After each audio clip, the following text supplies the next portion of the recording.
exemple, Y est affecté à X, mais à la fin, on remplace Y. À la fin, on remplace Y par ça. À la fin, on remplace Y par sa valeur. C'est ça qu'ils sont en train d'expliquer ici. Hein? C'est ça qu'ils disent. La valeur affectée peut être une constante, peut être une variable. Et le dernier point, ils ont dit une expression dont l'évaluation produit un résultat de type identificateur. Bon, je vais expliquer ça. Aussi, il y a les opérations que vous connaissez en mathématiques, plus et plus multiplication. La multiplication, ça.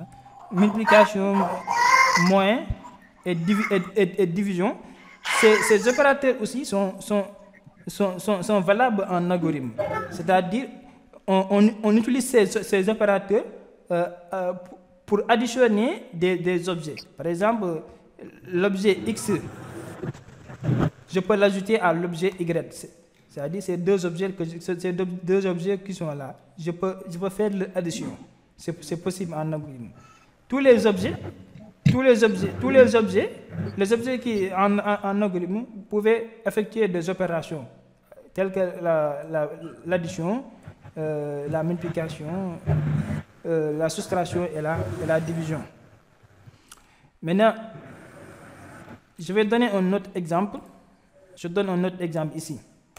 J'ai un objet que j'affecte la valeur 1. Un autre objet que j'appelle Y, je vais l'affecter la valeur 3. Et un autre objet que j'appelle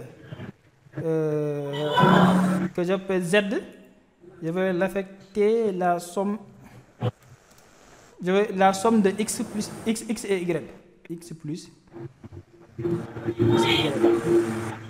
Maintenant, c'est ça qu'on appelle une expression. Parce que ici, on a une variable Z. Une variable Z, on l'a affecté un ensemble d'objets. Ça, c'est un ensemble d'objets où on effectue une opération. C'est ça qu'on appelle une expression. Maintenant, quelle est la valeur de Z à la fin? Quelle est la valeur de Z? C'est 1 plus 3. 1 plus 3 est égal à 4. Merci. Donc, comment vous avez fait? Comment vous avez fait pour trouver la valeur de Z? La valeur de X Hein? La valeur de X plus la valeur de Y. Donc, vous avez évalué. Vous avez évalué l'expression.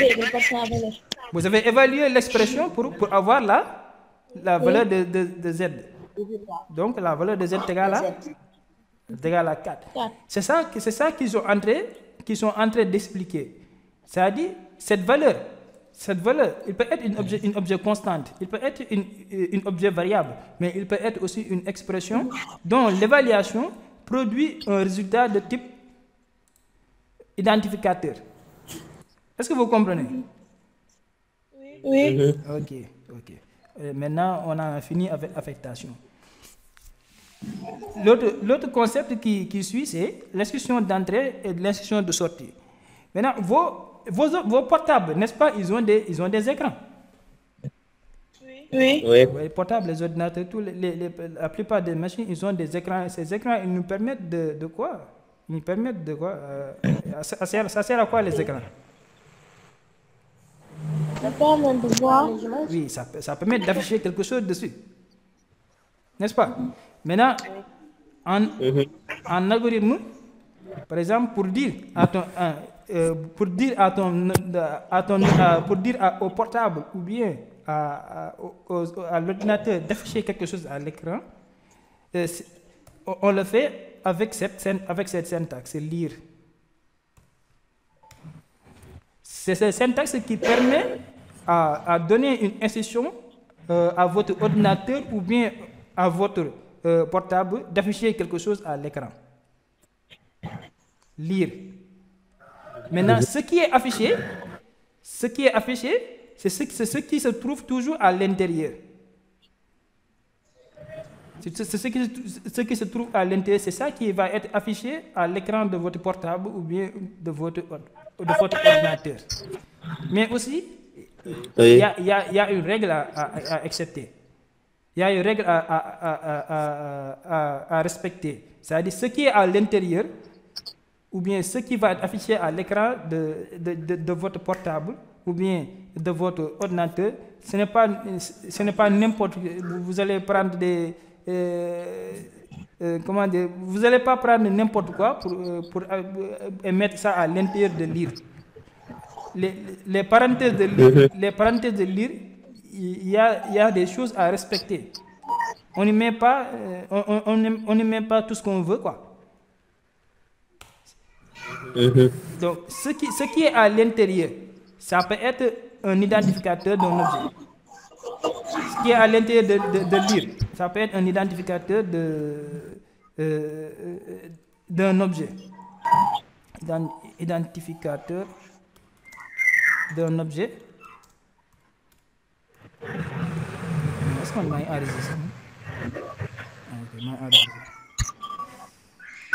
Ça peut être un identificateur d'un objet. Par exemple, regardez ici, j'ai X, j'ai la variable, j'ai 3 objets, X, Y, Z. Et je peux choisir, mais je vais afficher sur l'écran de mon ordinateur la variable Z. La variable Z. Et l'objet Z. Maintenant, Z, c'est un identificateur d'un objet. Maintenant, quand on est dans cette configuration, lire Z, c'est-à-dire afficher quelque chose à l'écran de votre ordinateur ou de votre portable. Et d'après notre exemple, Z, c'est un identificateur d'un objet. Maintenant, d'après vous, qu'est-ce qui va afficher à l'écran de votre ordinateur ou bien de votre machine? Qu'est-ce que ça va être affiché? Hein? Ouais, mais qu'est-ce que va afficher l'écran de votre machine? Le 4. Le 4, pas le Z, le 4. C'est-à-dire, Z, c'est un identificateur d'un objet. Mais quand tu affiches un objet, c'est sa valeur qui va être affichée. Et quelle est la valeur de Z en ce moment? C'est 4. Donc, ce qui va afficher sur l'écran de votre machine, c'est 4. Pas Z, c'est 4. Parce que Z, c'est un identificateur d'un objet. Et dans le cas où l'instruction d'affichage lire à l'intérieur de ces parenthèses, on a un identificateur d'un objet. L'identificateur de l'objet va être remplacé par sa valeur. Ainsi, vous aurez sur l'écran de votre machine, ça va afficher la valeur de l'objet. Est-ce que c'est clair? Oui. Ok. On peut avoir une autre cas qu'on peut avoir, c'est une expression. Une expression. On peut avoir une expression. Par exemple, ici, X plus Y. Qu'est-ce que je vais avoir sur l'écran de ma machine? Qu'est-ce que l'écran de ma machine va m'afficher? 1